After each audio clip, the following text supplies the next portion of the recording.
Hello दोस्तों, कैसे हो? आपका स्वागत है त्रिपान स्टडी सेंटर में। आज जो हम करने जा रहे हैं काफ़ी महत्वपूर्ण टॉपिक है निजीकरण यानी प्राइवेटाइजेशन। प्राइवेटाइजेशन के अंतर्गत हम इसमें हर एक बात को एनालाइज करेंगे, चाहे उसकी विशेषता हो, कारण हो, प्रकार हो, उद्देश्य हो, लाभ हो, हानियाँ हो, हर बात का एनालाइज हम यहाँ करेंगे। ये टॉपिक कई मायने में हर एक क्लास के बच्चों के लिए महत्वपूर्ण रहेगा। जो प्रोजेक्ट बना रहे हैं उनके लिए भी है, असेसमेंट बना रहे हैं उनके लिए भी है, इवन कि जो अपना प्रोजेक्ट फाइल बना रहे हैं उनके लिए भी ये काफ़ी महत्वपूर्ण टॉपिक रहेगा। और जो क्वेश्चन आंसर के अंतर्गत अपना तैयारी करना चाहते हैं उनके लिए भी ये टॉपिक काफ़ी मायने महत्वपूर्ण रहेगा। देखते हैं हमारा आज टॉपिक क्या है। निजीकरण के प्रकार यानी टाइप्स ऑफ प्राइवेटाइजेशन। ये काफ़ी महत्वपूर्ण बात यहाँ पर है कि निजीकरण के प्रकार कौन कौन से हो सकते हैं। अगर हम बात करें, पहला अगर क्वेश्चन पर देखें, पहली पॉइंट पर नज़र डालें तो कहते हैं स्वामित्व का हस्तांतरण, ट्रांसफ़र और ओनरशिप। स्वामित्व का हस्तांतरण का तात्पर्य सरकार द्वारा कंपनी की एक मुफ्त बिक्री कर दी जाती है, यानी सरकार जो है अपनी सारी कंपनियों को जो है आम लोगों में बेच देते हैं। और ये इसलिए किया जाता है कि सरकारी कंपनियां नहीं चल पाती है और आम जो है लोगों के हाथों में आ जाती है। देखिए, ये सरकारी कंपनियां क्यों नहीं चल पाती है, आपको तो मैंने पहले ही समझाया है कि लोग जो हैं सरकारी स्कूल में कभी पढ़ना नहीं चाहते हैं। बड़े बड़े घर के लोग यानी मंत्री के बच्चे भी सरकारी स्कूल में पढ़ना नहीं चाहते हैं, उनको तो प्राइवेट स्कूल चाहिए। और नौकरी में क्या चाहिए? नौकरी में उनको सरकारी नौकरी चाहिए। इसलिए जो है सरकार की जितनी भी कंपनियां हैं वो एक मुश्त बिक्री कर दी जाती है, यानी उस सरकारी कंपनी पर सरकार किसी प्रकार का स्वामित्व और प्रबंधन नहीं रह जाता है। यानी सरकार उस पर कोई तरह का स्वामित्व और प्रबंधन अपने नहीं रख सकता है और सरकार का उस कंपनी में किसी प्रकार का हस्तक्षेप भी नहीं रहता है। जब सरकार उसको बेच देता है तो सरकार किसी प्रकार का अपना अधिकार उस पर नहीं दिखा सकता है। हम कह सकते हैं कि इसमें सरकारी कंपनी के स्वामित्व और प्रबंधन से सरकार अपने आप को अलग कर लेती है, क्योंकि सरकार से वो कंपनियां नहीं चलती है। क्योंकि सरकार में देखा जाए तो सबसे बड़ी बात है कि रूल रेगुलेशनों की कमी रहती है।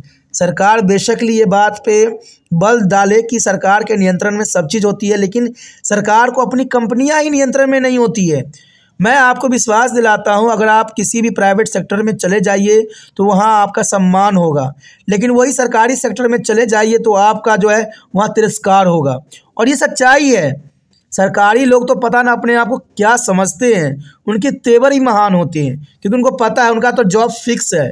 60 साल तक तो वो जॉब पर ही रहेंगे, 60 साल की उम्र तक तो बने रहेंगे, उसके बाद तो कोई हटा ही नहीं सकता उनको। इसलिए गुरूर में होते हैं। क्योंकि प्राइवेट सेक्टर के बंदे इस बात पे एनालाइज नहीं करते हैं।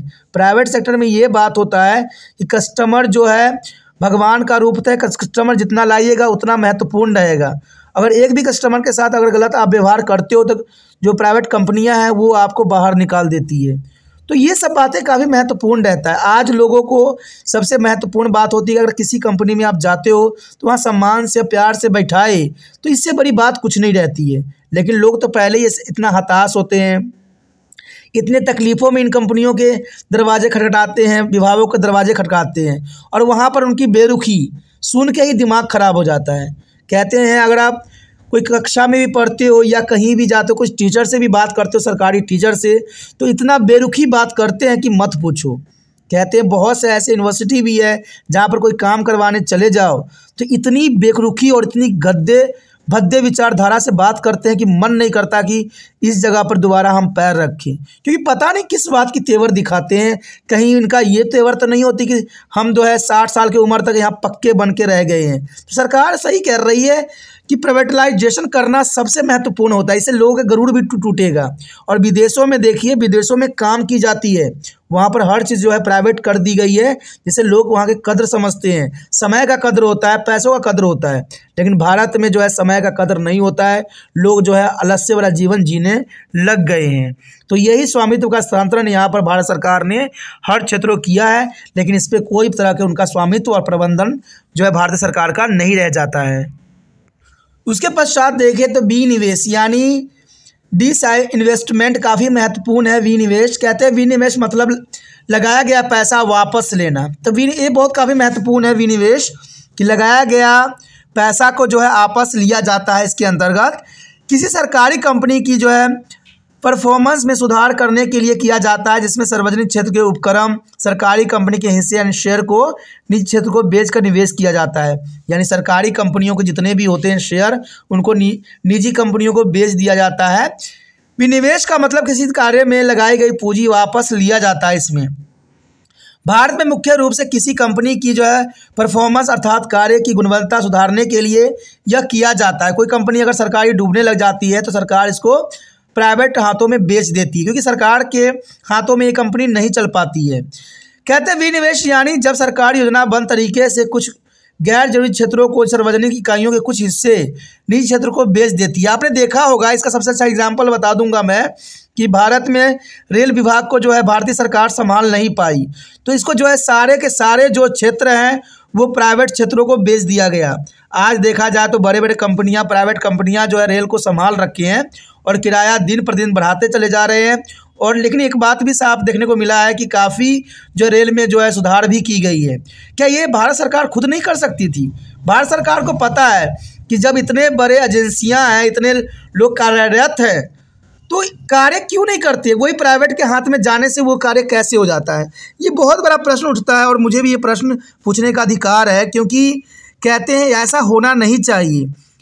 यानी सरकार के हाथ में कुछ भी संभलती नहीं है, ये सरकार ने साफ कर दिया है।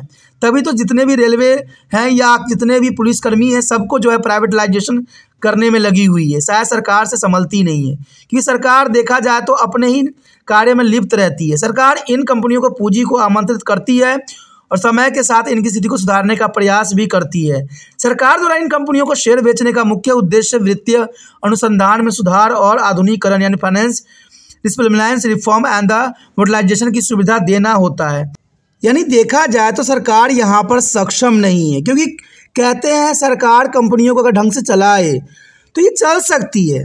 मैं आपको बता दूँ ऐसे नहीं इसलिए नहीं होता है क्योंकि सरकार जो है उसमें सरकार की सब प्रावधान है, लेकिन कई कंपनियां जो है एक एक मंत्रियों के अंतर्गत होता है। एक मंत्री जो है 5-5 विभाग को संभाल रखे होते हैं, तो यहाँ पर सिर्फ फॉर्मेलिटी की जाती है और उस मंत्री के लिए सिर्फ जो है रास्ते बनाए जाते हैं राजगद्दी के।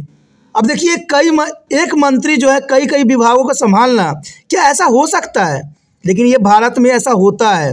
आज भी आप अगर नेट पे एनालाइज कीजिएगा, एक बार सर्च करके देखिएगा, तो एक मंत्री के अंतर्गत 5-5 विभाग होंगे।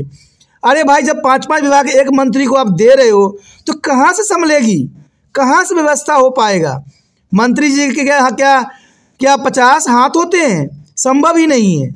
तो यहाँ पर सोचने की ज़रूरत है कि एक व्यक्ति तो अपना एक कार्य करने में सक्षम नहीं होता है, तो मंत्री जी के पास कितना दिमाग आ गया है कि वो 5-5 विभागों को एक साथ संभाल लेंगे। अब ऐसी स्थिति रहेगी तो जर्नल सी बात है, कोई भी क्षेत्र में काम होना संभव नहीं है। और इन्हीं कारणों से जो है भारत सरकार सारे चीज़ों को बेच रही है।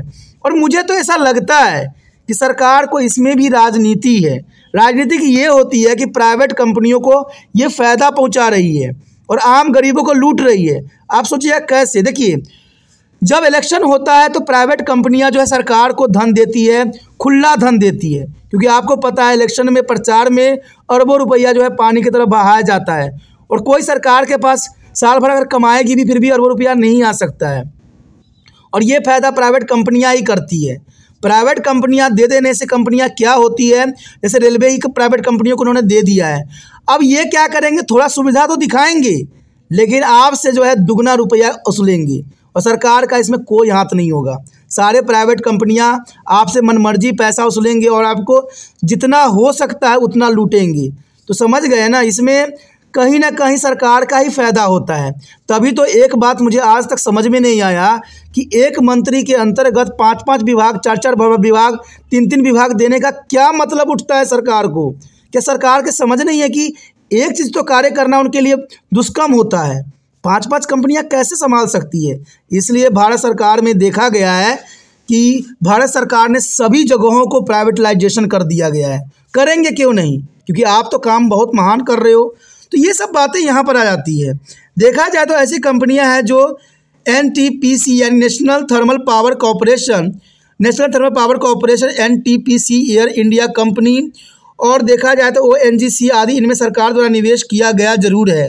तो ऐसे बहुत सी बातें हैं जो काफ़ी महत्वपूर्ण यहाँ पर रखता है कि सरकार सक्षम होते हुए भी सरकार सक्षम नहीं है।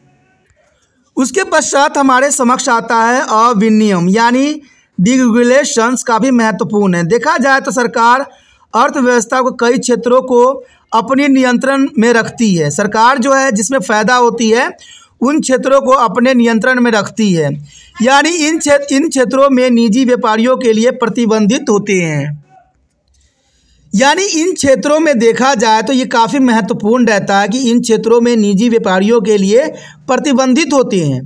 देखिए, सरकार कई क्षेत्रों को अपने नियंत्रित में रखता है और क्योंकि इस क्षेत्रों में सरकार के जो है काफ़ी पैसे होते हैं, काफ़ी मुनाफा होता है। जब ये मुनाफा नहीं होता है तो ये निजी कंपनियों के हाथों में सौंप देता है। तो यहाँ देखिए कि इन क्षेत्रों में निजी व्यापारियों के प्रतिबंधित होते हैं कि इनको निजी व्यापारियों के हाथों में नहीं देते हैं।